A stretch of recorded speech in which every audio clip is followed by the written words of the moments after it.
Welcome everyone. My name is Manny Castro. I'm the Technical Services Specialist here at Siegel Scientific, and today we'll be covering data entry forms in BarTender 2016. So now data entry forms now include the ability to place data entry prompts, query prompts, and record selectors all on the same form, and the ability to use multiple forms in a single document. So now in this session, you'll learn how to create and design data entry forms to most effectively enter data and select records to print on your label. This does include going into the BarTender Designer user interface as well. So let's go ahead and get started. So before we actually start uh, talking about how to design a data entry form, let's just talk about what a data entry form is in BarTender. So a data entry form is a dialog that displays at print time that allows you to pick or enter data to print on your label. And also now you have the ability to search for and select records to print. This allows you to have a dynamic label with the data that you need to print, and you can choose all this on the fly at print time. You can design or you can customize your data entry form as well. So without having to, this can be the what's actually seen by your end user without having to actually fumble through around the actual BarTender designer. A data entry form has controls, which we see is like any object that we create on the data entry form. And those controls, at least the ones that you can populate data or select data to, are usually linked back to objects on your label. For example, you can populate a barcode or a text object and select the record that you want to print from your database. Additionally, you can also make changes such as changing the color or changing the size and inserting images to make this data entry form completely yours and easy for your print operator to utilize. So all the available controls are kind of broken up into a few different types of controls in the data entry form when we look in the user interface. So we're going to kind of split those up and we're going to begin by covering the database record controls. So a database record control allows you to search for and select records to print. So this is actually displaying or giving you a view into the database that you have connected to your BarTender document when you were designing that label itself. So when you went into File and Database Connection Setup and configured that connection to that database, that is what's showing here, and that's the record that you're selecting to print. You don't necessarily have to use a query prompt anymore. You can use one of these record pickers that we have available. So now let's go ahead and I'm going to exit out of this, and I have a few labels pre-made, and for the sake of simplicity and just to keep on time, I've actually made the connection ahead of time. So what I've done is I've created a simple little label here. I've connected it to a database. So if we look into our database connection setup, we see that we have all our data there. And I've then linked objects like the barcode to fields that are in my database that I've connected. So now at this point, traditionally what you would do is you would either set a query prompt in the database connection setup, or in the print dialog, whenever you go to print, you go to select the records to print, right?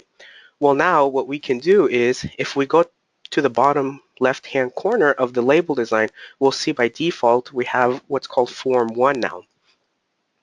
And here, I've actually ahead of time already inserted an image. This is not there by default, but you're able to insert or not insert any image there. That's just what I did ahead of time.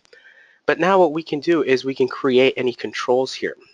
So just a quick or a quick mention on the UI here. Whenever you're going to create a control or create an image or a whatever it may be, what you want to do is you want to click on the icon up at the top in the toolbar where it says Data Entry Control. That drop down is going to come down, and from there you can select any of the controls that are going to be on your data entry form. So for this particular scenario, since we're talking about the database controls, or the database record controls, we're going to go ahead and select Record Picker. we're going to notice that our cursor changes, and we see that we now have a little view into our database. If we click on the foreground or on the background of the data entry form, we'll notice the green bar is highlighted around. What we can do is we can actually drag and resize this data entry form to make it fit our needs. Clicking once on the record picker does the same thing where we're able to resize it. So now from there, we haven't really made any changes. We haven't done anything special. All we did was design our label, connect our label to a database, and then we created this database record picker. So if we just were to go to print preview right now, our default behavior would be to just allow us to search. So we can search for any value.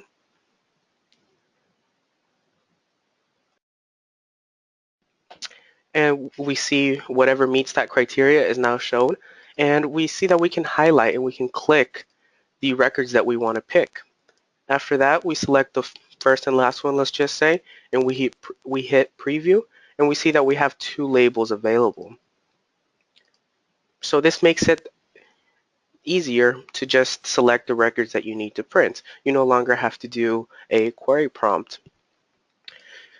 So now we have the record picker there. We are able to actually customize it as well. So if we double click our record picker, and all I did there was cancel out of the print preview, we go into the properties of that record picker. Now if we look for, or if we select the record picker option on the left, and on the right, some of the highlights or the options to mention is, for example, the search bar up at the top, we can hide that. So you can't search the database if that's what's needed, and you can show the filter row option. And what that means is the search control actually searches like a wildcard your whole database. The filter row option actually only searches that particular field that you have selected.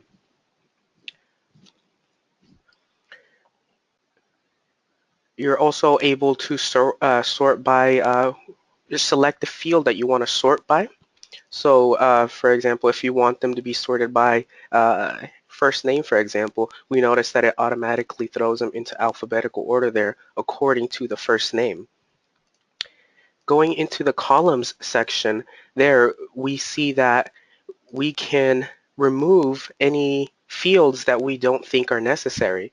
So if this is too much clutter or it's just too much information, the end user probably doesn't need to know or see the zip or any of the other information. Maybe they just need these columns that we have selected here. As you see, as we start removing them or we start deleting them, the options disappear from the actual record picker there. So what this does is it lets you simplify it instead of having to display your whole database. You also have appearance, column, and layout options. So you're able to customize what these columns look like. So you can change the background color of your columns if that's what you need. So for example, if that first name is very important or we want a relative attention to that field or column for whatever reason, or these are color coded, you're able to do that as well. If we go down to the font option on the left, you're able to go through and select different font sizes and also change the font type of this dialog. So if we are limited on space or anything like that, you can make it as small or as big as you'd like, and we can make it whatever font works best for your particular end user.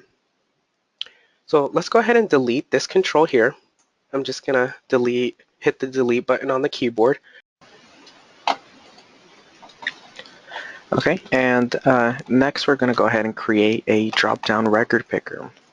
So if we go ahead and create that and place it on our label format, and let's go ahead and print preview. We'll notice that clicking on the drop-down shows us all the available fields in our database. However, where I see that the drop-down record picker is a little bit more useful, or how it can be used more effectively, is by kind of getting rid of all the extra things that we don't need in there. And by that I mean is removing the fields that we don't really use. So if we go into the properties of the drop-down record picker, we can go to columns, and we can delete any of the records that we don't want to show up at print time. So let's go ahead and delete everything but email.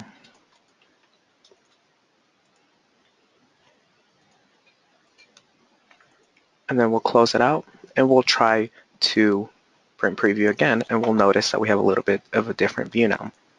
At this point, we only see the relevant, or the records that we actually selected. Let's select Chris and let's print preview. And then we see that we bring in only his information. So let's go ahead and continue forward. I'm just going to go ahead and delete this. And let's go ahead and close out all these extra labels. That concludes our section on the record picker controls there. Jasper, was there any questions as far as that goes?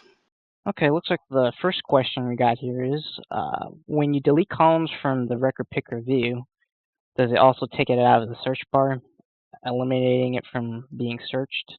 That is correct. So what's going to happen there is whatever columns you select to show up in your record picker are going to be the values that you have available to search from. So if you have a third or fourth field available, let's just say, that you need that contains data that you're going to search for, then you'll just want to make sure that it contains it within that record picker when you're creating that one. So the next thing we're going to cover is general controls available when designing a data entry form. So some of the general controls available are text input box, drop-down list, word processor. This is a much more diverse family of controls. You'll see that you have quite a few more options available. So from here, we'll just go ahead and jump right back into the BarTender Designer and check out how these new controls work. We're going to pay attention to specifically the text input box that now has the autocomplete option and a database connection that we can make from within. And the drop-down list behaves similarly, where you can make a database connection from the drop-down list and use that as part of your data selection. And that's not associated with the database that you've connected to your label. So let's go ahead and see how that actually works in practice. So here we have about the same label, just with a few changes made on it. We have all the fields on the label format look like this, and the reason it looks like that when we open that up is because I've actually created a query prompt for this particular label format. So if we go to the filter option here, we actually get prompted to enter a state. So that's why we see that option there. And this is how you create a query prompt now in BarTender 2016. So let's go ahead and delete this one, and let's just create it one more time. So we're going to go into the file and then database connection setup. We're going to select the plus icon, so that adds a section to our filter. We're going to select the field that we want to query, and then we're going to select the operator as equals. That's fine. And then similar behavior to in the past, we're either going to select a value that we actually want to filter it by, or we're going to select new query prompt. Since we already have one created here, the one that I created, we're going to go ahead and select the query prompt number 1 there. And we now are able to search for, let's see if that's a valid one. We're now able to search for that state via that query prompt.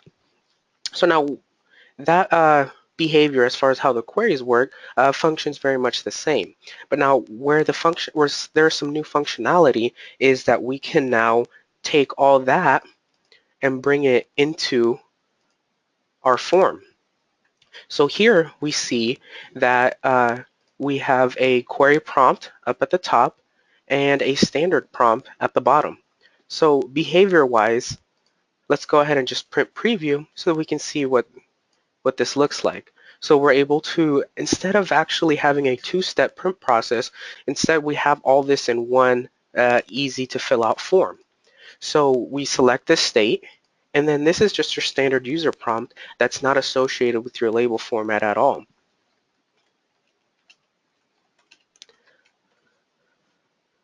And then we hit preview. And then we see that all the data from our database has come in.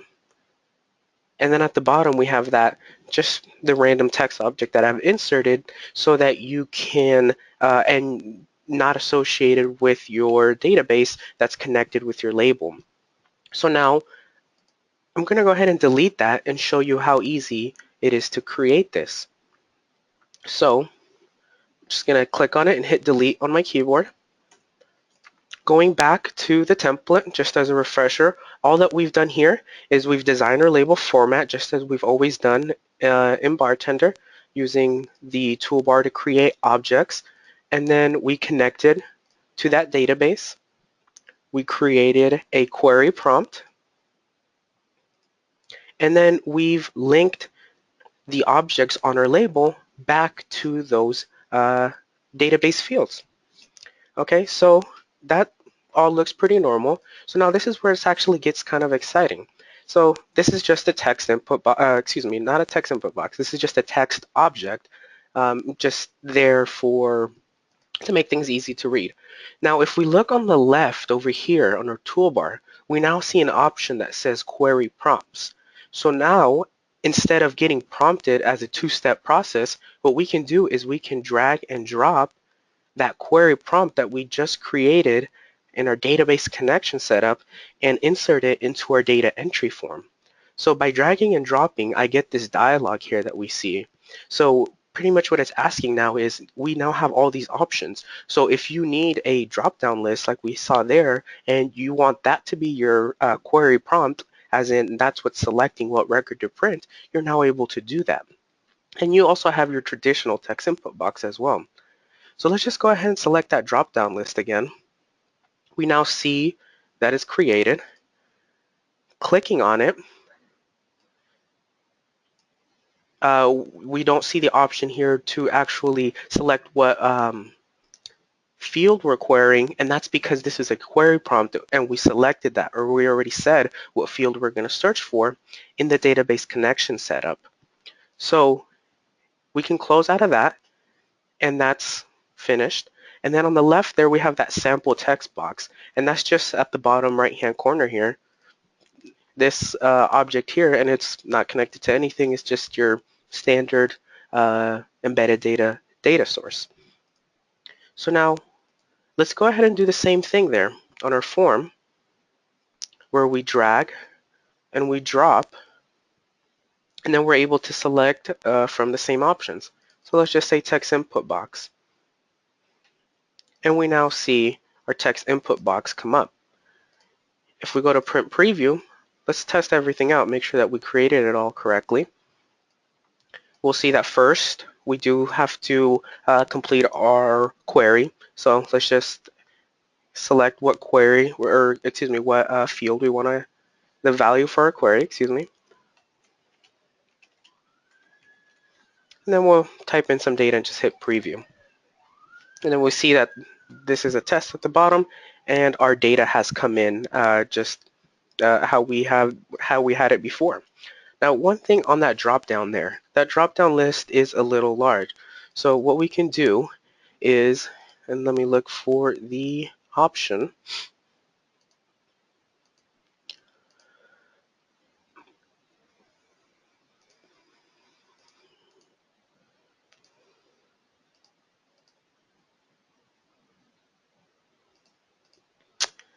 Trying to,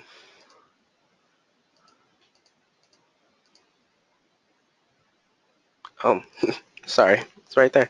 So here we can actually say how many lines we're going to show. So since we now set it to 10, let's go ahead and try that print preview one more time, and that should be a little bit easier. Oops. That should be a little bit easier to use instead of that drop-down list going across the screen. So now we have our drop-down list that we've created, and this is the query prompt. and then the data,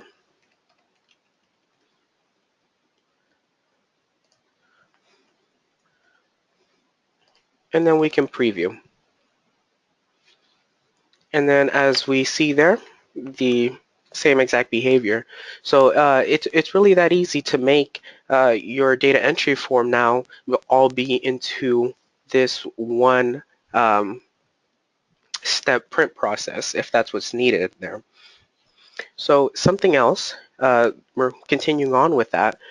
If we dig into this text input box. So now remember, this text input box is just your normal text input box that you're used to creating and using, and you've just linked it to a data source that's on your label format. One of the options by double clicking on that text input box is autocomplete. So we can enable autocomplete and we can set it to previously entered values, and pretty much it just keeps a running tally as to what data is entered. So this is per user per label that we keep track of this.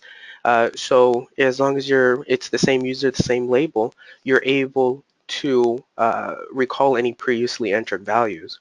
So now moving forward from there and continuing on from there, the other option that I want to cover is the database connection setup. So now what this is it allows you to make a database connection that's independent of the label format, select a field from that database to populate the autocomplete. So let's go ahead and do that real quick so we can see what that looks like. So let's just select an Excel file. We'll browse and we'll select this Excel file that we have here. So now we see it there, and this connection, again, independent and different from the connection that we made in our label format. So now we can hit OK there, and we can select what field is going to populate our suggestions. So let's just say email, just for fun. We're going to hit print preview again. We're going to complete our query prompt. So this is selecting what record from our database is going to print. And then we can start typing here. And if we see, it starts giving us suggestions. So, and this is just going to be embedded data on the label format. It has nothing else to do with what else is in that particular database that we selected. We can just print preview, and this is, just imagine like you just typed it in all on yourself, except that we now have that assistance or that added option where you can select that autocomplete, and it behaves in that manner. If we delete this, we can also, and then just do the drag and drop again. We can also do the drop-down list as well. So these are both drop-downs, but they're going to behave a little bit differently. So now this is what we're going to do. We're going to double-click on the drop-down, and the source, we can do embedded data, so we can type in all the different values that we have. But let's say you have a scenario where you have and I've seen it many times where you have a lot of different options available. So a lot of different scenarios for your drop-down list, and I've seen that it can get very daunting to take it from label to label when you're just trying to get a behavior as I have this in an Excel file or I have it in a tab delimited file somewhere. I just want that to be my drop-down list. So now you can do that. So again, we have a database connection set up independent of the label format. And let's connect to that same database.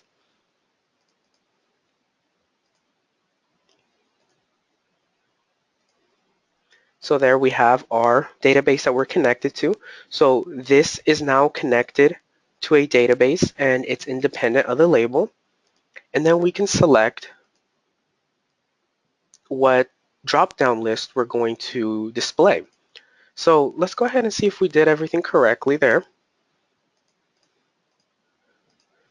And I do want to make one quick change.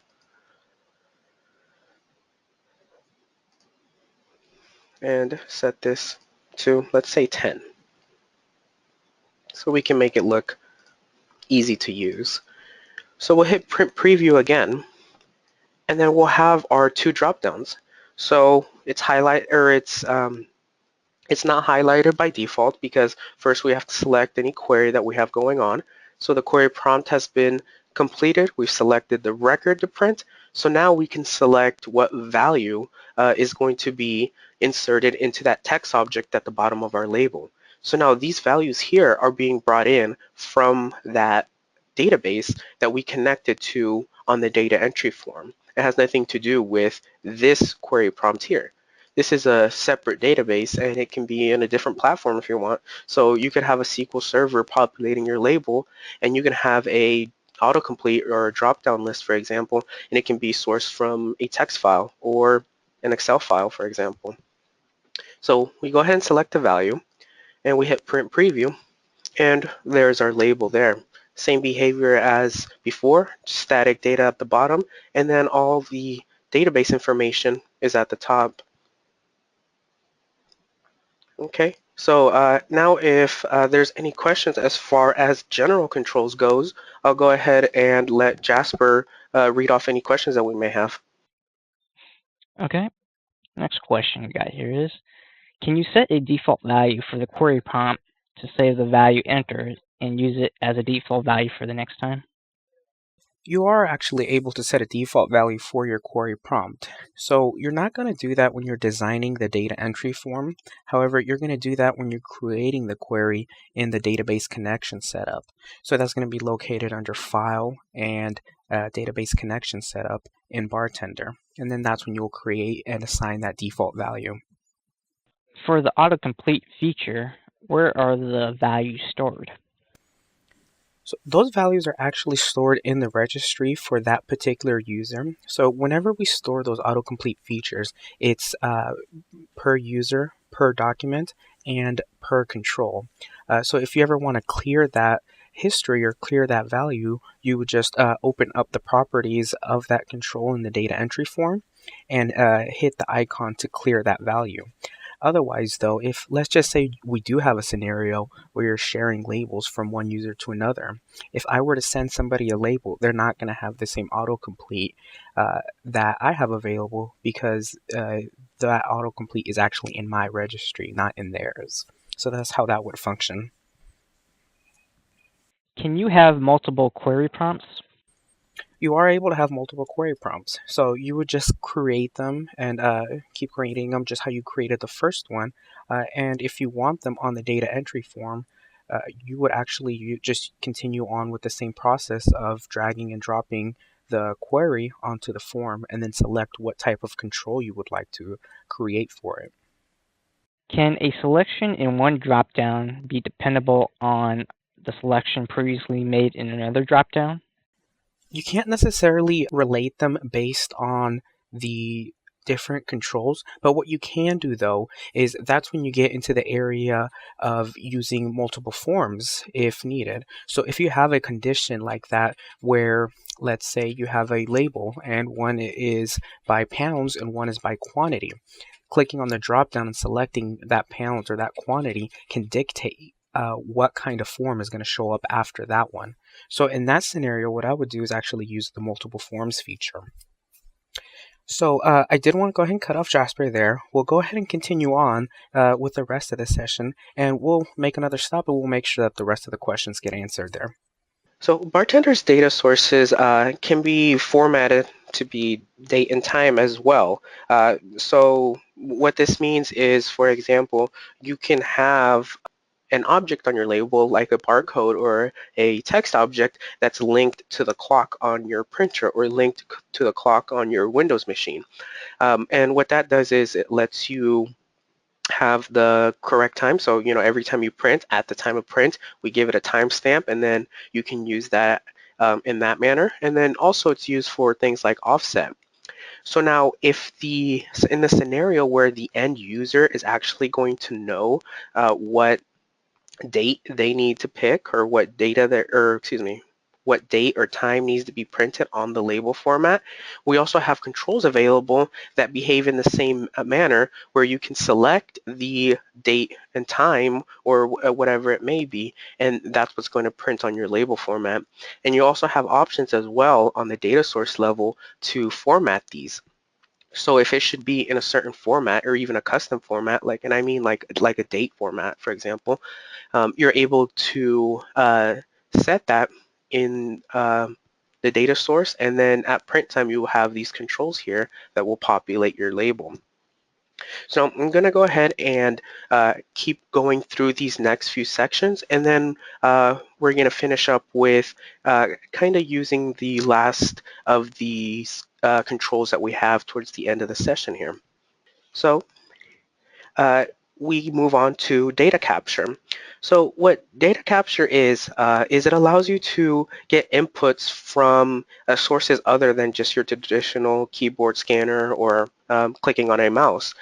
So what that means is you're able to connect a scale to your machine, and as long as you configure it in BarTender, you're able to then capture the data that's on that scale. Or if you have a compatible camera, for example, you're able to get an image or take a picture at print time and then place it, like, for example, on an ID card or a membership card of some sort if that's what's needed. Aside from data entry as well, we have some other objects that you're able to create, and that's just to customize the look of your data entry form. So here we see on the right, it's a bit of a radical design, but uh, you're able to organize it in this fashion. So for example, there we see that we've changed the color of the background, and then we've selected, or that we've put boxes around list 1 and list 2, and you can actually that actually helps control the tab order. So if you're in a scenario where you're using the tabs, or excuse me, where a end user is tabbing through these this print dialog, and you need to isolate these sections, I just said list 1, list 2 there, but you're able to do that with the box groupings. And then you have your basic functionality, such as creating lines, shapes, and so you can insert a star or whatever may be needed, or an arrow, as we see there on the right. And if you have a specific image that should be set as the background, you can select that image as well. So if there's a particular format or something that will aid in helping the end user easier fill out the form, you're able to set that at when you're designing your data entry form. This is what I was mentioning just a little bit ago there, that we're now able to create multiple forms. This is useful if you have a requirement for a multi-step print process. Kind of like what was asked earlier there, what we can do now is based on the information or what's going on the first form, we can either go to form number 2 or go to form number 3, or we can just skip form 2 and 3 altogether, and we can just go straight to printout. So for example, like, let's say we have something like a tomato that's weighed by the pound, or excuse me, a tomato that's weighed by quantity. So you have 3 tomatoes. You're probably not going to need a scale for that. But if you have something else that is being weighed by the pound, for example, let's say potatoes, you can actually set the potatoes on the scale, and because of the conditions that you set in the multi-forms there, with the multiple forms, you can actually dictate if that form is going to show up or not. So let's go ahead and jump back into BarTender there, and we'll kind of wrap all these controls that we just mentioned very quickly there, and we'll put them to use. Okay, so here we have, again, just to keep it consistent there, we have like the same label format. So we have our query prompt, so where we select the state and we enter data. But let's say that we want to use or put to use that date picker that we mentioned. So what we can do here is we can change this data source type. So all I did was double click on that sample text data source, and I can actually delete this and recreate it for simplicity. Okay, so we have just our sample there, and we can just drag and drop the clock on the left that we see there. So now if we double click on it and we go into the properties, we see that this now is a clock data source. And we could have changed it from here as well, but we just kind of drag and dropped it instead. On the data type, this is where you can select what the data type is going to be, but as well as the format. So if we need a, let's go down and look at something. So if we need this kind of style format, so where we just have the full date, the full month and the date, we can select that, and then we can even go into custom. So there's scenarios where customers or companies, they need a particular format, and it has to be in that format, and it's not so traditional. So this is where you would set that up at this point. So now we have that there. Now, this isn't going to change. We haven't really populated it yet there. So what we're going to do is we're going to populate it at print time using our data entry form. So because we're a little tight on space, we're going to expand this down. I'm going to copy and paste this line, create a duplicate just so we can separate things out. And then on the left there, I'm going to find my clock data source that I just created. We're going to drag and drop it, and we're going to set it to a month calendar. We want to pick what month and day that's going to print out on, or what data that's going to, or what month and date is going to print out on the label. So there we have our month record picker. We'll go ahead and print preview. We can now do our query prompt, select, and I think we don't have anything linked on. Yeah, we deleted that one. We don't have anything linked, so that's why this one isn't highlighted there. So then we can select the date that is going to print on the bottom of the label, and then we see January 22, which is the date that we selected there. So now let's go ahead and close that out.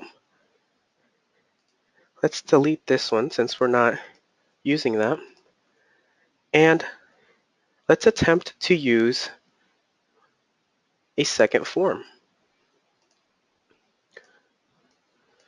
So let's say we have, this is a shipping label all of a sudden, and we also need not just the date that it's going to get there, but also how heavy is this package. So let's create a single line.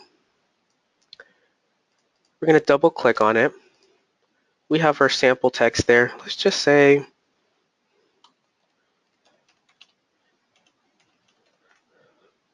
okay. And let's make the font a little smaller. And then let's add another data source. I'm just going to make this 01 for now, just so that it looks nice on the label. And let's set this to number on the data type. So now what we've done there, to recap really quick, we've created a text object. We have an embedded data that says package weight, and it's just static data. It's not going to be populated from any external or messed with by anything else. And then we have this other embedded data source, which is just going to be the weight. So now what we want to do is, let's say we have that scale that we want to use, and we want to put that on another form. So what we'll want to do is we'll want to click on Administer, and then Weighing Scale Setup. And then you'll select, or you'll see if we have any scales set up at that point. If you don't, you'll have to go through the wizard and actually select the scale that you have, or the type of scale that you have. So for example, if I delete this rice leg TP scale that I have here, let's go ahead and just select it again.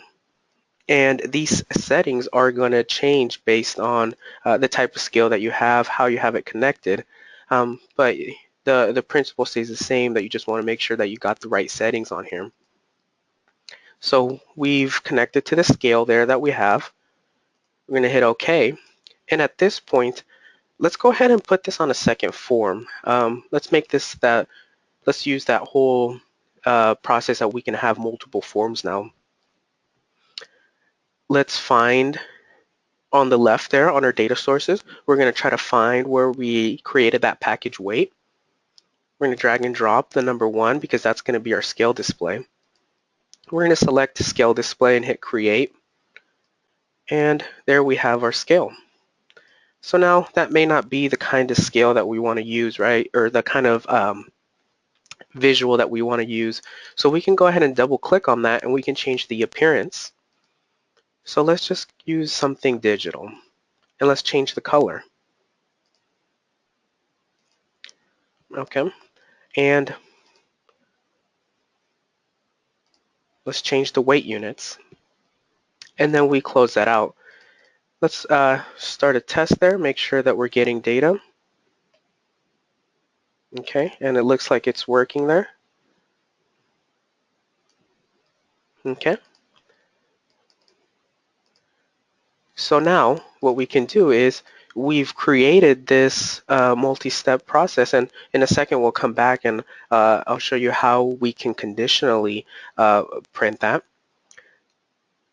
And let's go ahead and just print preview. Let's see what our label looks like now.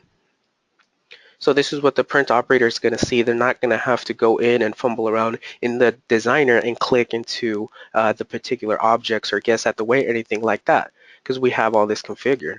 So we're going to select the state, and this is going to be selecting what record actually prints because we're connected to the database. So we're going to select the date. We're going to hit next. It's going to connect to our scale real quick. And then we see our scale there. Okay, we see the weight moving around. And then we're going to preview once we're ready. And we might have missed something there. Let's go ahead and check back on why our package weight didn't show up.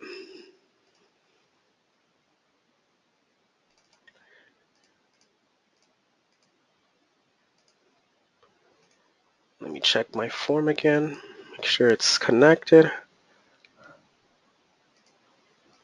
Okay.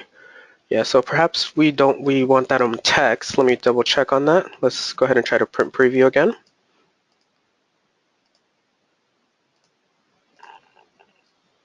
We have our weight there.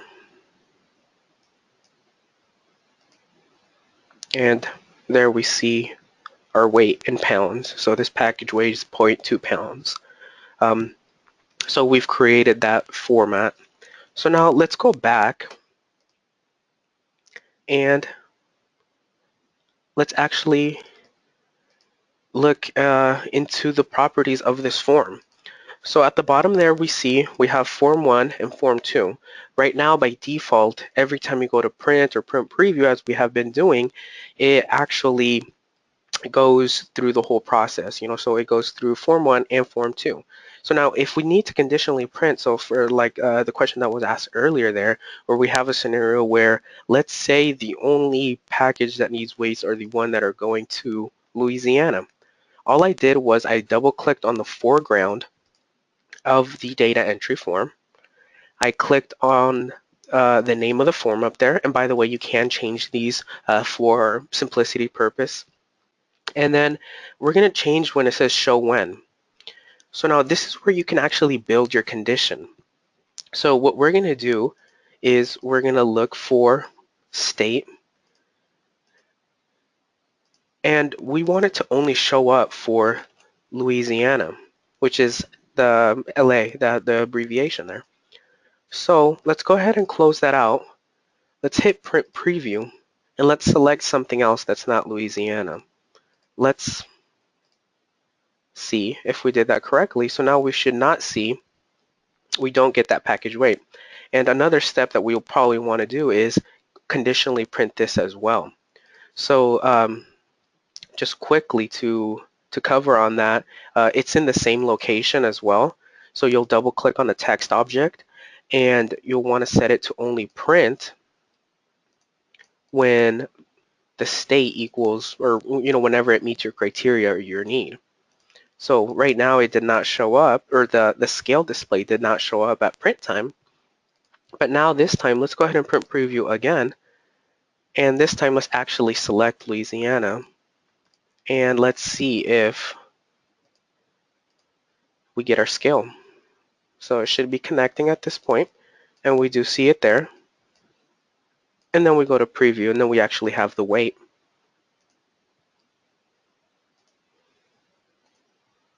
Okay, and then we selected something other than Louisiana, and it didn't print the object, nor did it show us the option for the scale.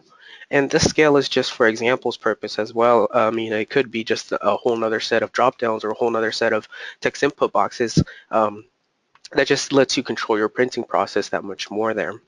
That actually does conclude our session there, and we're right under the hour mark, so we're right on there. Um, so for those remaining that still have questions, we'll go ahead and get them taken care of now. And if you're leaving us there, then I'd like to thank you for joining us today and hope you guys have a good rest of your day. Jasper, whenever you're ready there, go ahead and start reading them off. Okay, it looks like the first question I got here is for nested queries. In your particular example, once you selected the state, does the city drop-down show only cities in LA or all cities in the spreadsheet? Right, so it is a query. So what you have to think about is you have to select valid values for both. So if we pick a city in a state where it does not exist, then we're going to get the error message that the value does not exist or that the record does not exist where it meets both of those criterias. For your particular scenario in city and state, you just want to make sure that you select valid entries for both queries. Okay. Can data be written to the data source using the data entry form? Yes, absolutely. So the whole principle, almost if you will, of having that data entry form is that you link these controls that you see here and that you design, and you link those back to data sources on your label format. And those data sources can be inside barcodes or inside text objects, and that allows you, those controls allow you to populate those data sources. Okay. Can we select and display images from a database on the form?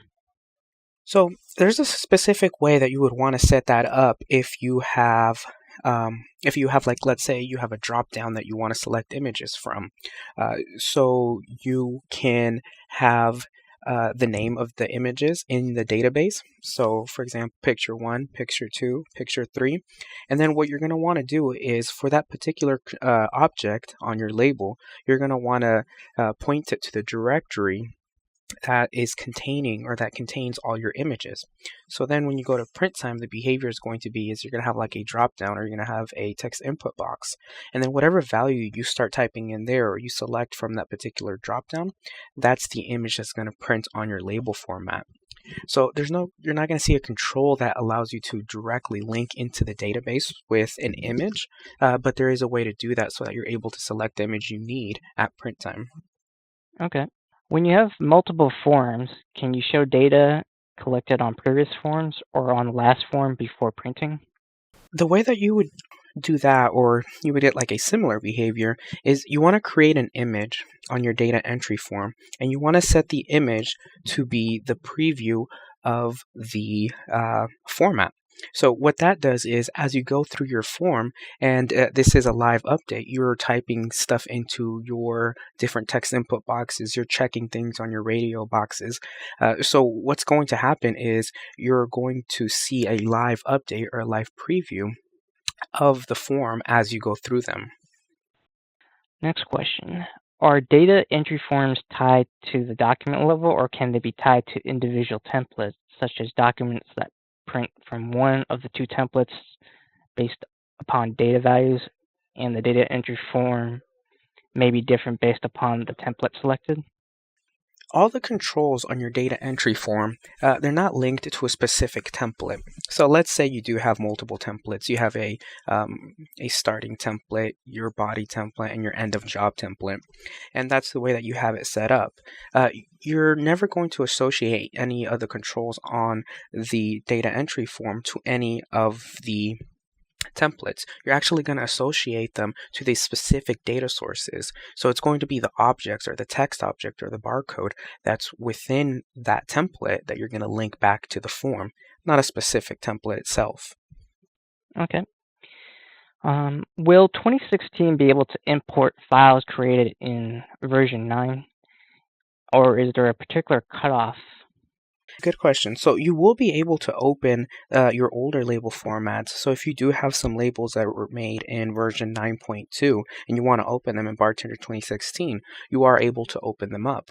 So now the only thing to be wary about is if you want to go back to 9.0, you're going to have to hit File, Save As, and downsave those label formats. And in doing so, if you're using any of the features that are available in 2016 that were not in 9.0, you're going to have to forfeit that and strip those features away so that you can open that label in 9.0. Okay, it looks like that's all the questions we've gotten so far. All right, thank you, Jasper. All right, well, I'd just like to thank everybody for attending. I hope you learned how to use some of the data entry form features of BarTender 2016. Have a great rest of your day, guys.